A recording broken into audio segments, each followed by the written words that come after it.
Top quality और consistent performance के लिए सिर्फ सिल्वर पंप्स। टॉप क्वालिटी और कंसिस्टेंट परफॉर्मेंस के लिए सिर्फ सिल्वर पंप्स, नाम याद रखना। सर्वाधिक उत्पादन देणारा पीक म्हणून महाराष्ट्रामध्ये ऊसाची शेती आपल्याला परिचित आहे। मात्र ऊसाचे वेगवेगळे वाण जे आहेत ते सध्या विकसित होत आहेत आणि याच ऊस उत्पादकता वाढीसाठी एआय तंत्रज्ञानाचा वापर जो आहे तो केला जातोय। सध्या व्हीएसआयच्या या प्रांगणामध्ये आज ऊस उत्पादकता वाढीसाठी एआय तंत्रज्ञानाचा वापर कसा करावा यावरती चर्चासत्र आयोजित केलेलं आहे। मात्र व्हीएसआयने जे वाण विकसित केलेले आहेत त्याचं प्रदर्शन जे आहे त्या ठिकाणी लावण्यात आलेलं आहे। आपण पाहतोय की हे वेगवेगळे ऊसाच्या जाती प्रकार जे आहेत आपल्याला पाहायला मिळतात। हे सगळे वाण जे आहेत ते व्हीएसआयने विकसित केलेले आहेत। वेगवेगळे संशोधन वेगवेगळी प्रक्रिया जी आहे या सगळ्या वाणावरती केली जाते आणि शेतकऱ्यांना नवीन नवीन तंत्रज्ञान जे आहे ते शेतामध्ये कसं वापरावं किंवा ऊसाची नवीन जात जी आहे त्याची लागवड आपल्या शेतामध्ये कशी करावी याचं मार्गदर्शन जे आहे ते या ठिकाणी करण्यात येणार आहे। आपण पाहतोय की अशा पद्धतीची माहिती जी आहे ती या ठिकाणी लावण्यात आलेली आहे। दुसऱ्या बाजूला जी ऊसाची रोपं आहेत ते सुद्धा आणण्यात आलेली आहेत। म्हणजे जे रोपं विकसित केली जातात त्या रोपांचं सुद्धा प्रदर्शन जे आहे ते आपल्याला पाहायला मिळणार आहे। आपल्याला माहिती आहे की पश्चिम महाराष्ट्रामध्ये सर्वाधिक ऊसाची शेती जी आहे ती केली जाते। सर्वाधिक साखर कारखाने जे आहेत ते सुद्धा आपल्याला पश्चिम महाराष्ट्रामध्ये पाहायला मिळतात। मात्र या सगळ्या ऊस उत्पादकता वाढीसाठी एआय तंत्रज्ञानाचा वापर जो आहे तो किती महत्त्वाचा ठरणार आहे आपण व्हीएसआयचे इथले कर्मचारी आहेत आपण त्यांच्याकडून जाणून घेणार आहोत। शेतकऱ्यांकडून जे नवीन नवीन वाणाची मागणी जातीची मागणी जी असते होत असते त्यावरती खरं तर व्हीएसआयकडून जे वाण विकसित केले जातात त्यावरती मार्गदर्शन जे आहे ते केलं जातं। आजच्या कार्यक्रमामध्ये शरद पवार आणि अजित पवार जे आहेत ते एकत्र येतात। मात्र शेतकऱ्यांसाठी हे तंत्रज्ञान जे आहे संशोधन जे आहे ते अतिशय महत्त्वाचं ठरणार आहे। इथले कर्मचारी आपल्या बरोबर आहेत। मला सांगा हे ऊसाचे सगळे प्रकार वाण जे आहे ते आपण विकसित केले?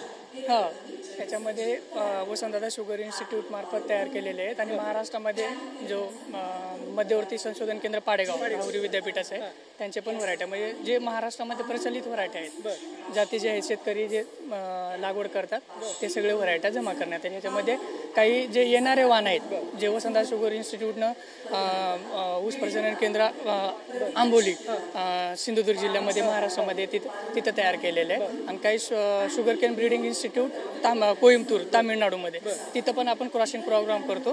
तिथं पण आमचे शास्त्रज्ञ जातात आणि क्रॉसिंग करतात। मग तिथं पण आपण तयार केलेलं आहे। सांगा आधीच ऊसाची शेती बघितली तर 671 आणि 860032 हे दोनच प्रकार आपल्याला पाहायला मिळायचे। मात्र आता कमी पाण्यामध्ये जास्त उत्पादन देणारं हे वाण जे आहेत हे शेतकऱ्यांना लागवड करता येईल? हो करता येईल ना। आता बघायला गेलं ना आता हे VSI 08005 हे sugar cane breeding centre Amboli हे तिथं तयार केलेलं आहे। हे अतिशय म्हणजे स्पेशली मराठवाड्यासाठी हे प्रसारित करण्यात आलेले।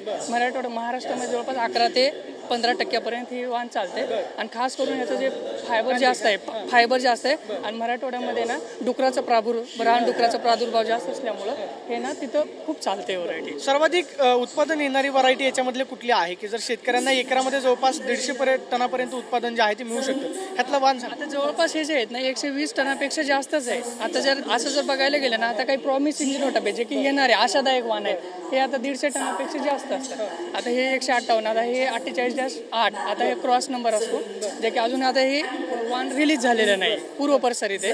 आता हे क्रॉस नंबर असतं जे की आम्ही कोड देतो जेव्हा रिलीज करतो तेव्हा आता 48 नंबरचा क्रॉस असतो आणि त्या 48 नंबर क्रॉसमध्ये का नाही बरेचसे रोपं भेटतात त्याच्यामध्ये 8 नंबरचा रोप हे सिलेक्ट करतो आम्ही। आणि ह्याला हे सांगा आपण हे आडसाली ऊसाचा जो प्रकार आपल्याकडे म्हटला जातो की म्हणजे 18 महिन्याचा ऊस 20 महिन्याचा हे सगळे आडसाली ऊसाचे प्रकार आहेत की आपल्याला 12 महिन्यामध्ये हा ऊस घालता येतो का? नाही काही आता इथं बघायला गेलं ना ते मध्यम उशीर आहे 14 महिन्यात येतो। हे पूर्व हंगामाने सुरू पण घेऊ शकतो आपण बरोबर आहे। आता काही ना तिन्ही हंगामासाठी शिफारस करतो। आता VSI 22-121 जे की पुढच्या वर्षी वाण प्रसारित होणार आहे। अजून 2 वर्ष लागेल यायला पण हे तिन्ही वर्षासाठी म्हणजे 8 साली पूर्व हंगामाने सुरू तिन्ही हंगामामध्ये आपण घेऊ शकता। हे आता हे शेतकऱ्यांना सांगा की 671 किंवा 860032 आता ते शरद नावाचा एक प्रकार त्याच्यामध्ये आलेला आहे। आता शेतकऱ्यांना काय आवाहन कराल? म्हणजे शेतकऱ्यांची मानसिकता जी आहे ते नवीन वाण लागवड करण्यासाठी लवकर सहसा होत नाही तर जास्त उत्पादन देणारं म्हणून तुम्ही शेतकऱ्यांना काय आवाहन कराल की या वाणाची जातीची जर लागवड केली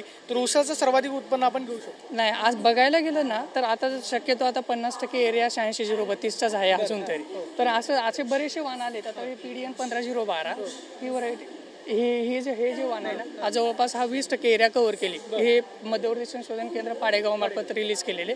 आता ही VSI 18-121 हे वाण आता गेल्या वर्षी रिलीज केले वसंतदादा शुगर, हे पण 20% जवळपास क्षेत्र कव्हर केलेले, म्हणजे आता रिप्लेस होत आहेत. आता तो ट्रेंड गेला 86-0. शेतकऱ्यांना अगोदर काय वाटायचं की 2च व्हरायटी आहेत. आता कसं आहे, एक शेतकरी फॉलो केला, दुसरा शेतकरी एखाद्या शेतामध्ये जर पीक आला चांगला, तो कोणती जात वापरला 86-0, मग मी पण 86-0. पण आता ट्रेंड बदलतोय. आता कसं झालंय, अवेअरनेस वाढले, शेतकरी डायरेक्ट आम्हाला कनेक्ट होत आहे. मग इथं आम्हाला टिश्यू कल्चर मार्फत आम्ही रोपं तयार करून प्युअर सीड देण्याचा प्रयत्न करतो. त्यामध्ये आता 8005, 265 असे चांगले आम्ही म्हणजे बेनं देण्याचा प्रयत्न करतो. त्याच्यामार्फत आता रिप्लेसमेंट होते. आता मला सांगा की आपण सहसा 86-032 किंवा 771 उत्पादन बघितलं तर एकरी आपल्याला साधारणतः 60-65 किंवा 70% जास्तीत जास्त 80% उत्पादन मिळतं. एका एकरामध्ये जर या वाणाची लागवड केली, ऊस चांगला जोपासला, तर साधारणतः टनाचं ॲव्हरेज जे आहे ते किती टनापर्यंत जाऊ? आता हे कसं आहे, आता याचा आम्ही सरासरी आम्ही जे ट्रायल्स घेतो, जे आम्ही फील्डवर ट्रायल घेतो, या ट्रायलचं सरासरी आम्ही काढतो. मल्टी लोकेशन ट्रायल म्हणतात. त्याच्यामध्ये 150. आता हे एक हेक्टरी 144 टन पर हेक्टर दिलेलं आहे आपण. पण हे जवळपास 60 टन पर हेक्टर किंवा 70 टन पर एकर हे उत्पादन देऊ शकते जर चांगली मशागत केली, वेळेवर झालं, प्युअर बेनं घेतलं किंवा रोग कीड नियंत्रण केलं वेळेवर, तर हे 60 ते 70 टन पर एकर उत्पादन देऊ शकतं. खरं तर आपण पाहतोय की इथल्या अधिकाऱ्यांनी जे आहे अतिशय सोप्या पद्धतीनं माहिती सांगितलेली आहे. शेतकऱ्यांचा कल जो आहे तो अजूनही 671 किंवा 86-032 या 2 वाणांमध्येच अडकलेला आपल्याला पाहायला मिळत असतो. मात्र शेतकऱ्यांनी जर नियोजन केलं, अशा पद्धतीच्या ऊसांच्या वाणाची लागवड जी आहे शेतामध्ये केली, तर जवळपास 150 टनापर्यंत उत्पन्न जे आहे ते आपण ऊसाचं घेऊ शकतो. त्यामुळे शेतकऱ्यांनी अशा पद्धतीचे नवीन प्रयोग जे आहेत ते शेतामध्ये करायला हरकत नाही. मात्र हे वाण जे VSIच्या माध्यमातून संशोधन केलं जातं ते विकसित केले जातात आणि VSIच्या प्रांगणामध्ये आपण पाहतोय की या सगळ्या जातीचं प्रदर्शन जे आहे ते शेतकऱ्यांसाठी आपल्याला पाहायला मिळतं.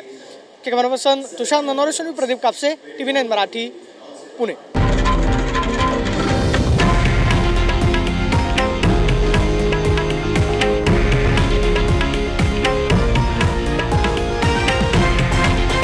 हे आहे देशातील नंबर 1 न्यूज नेटवर्क आणि आपण पाहत आहात TV9 मराठी, एकमेव.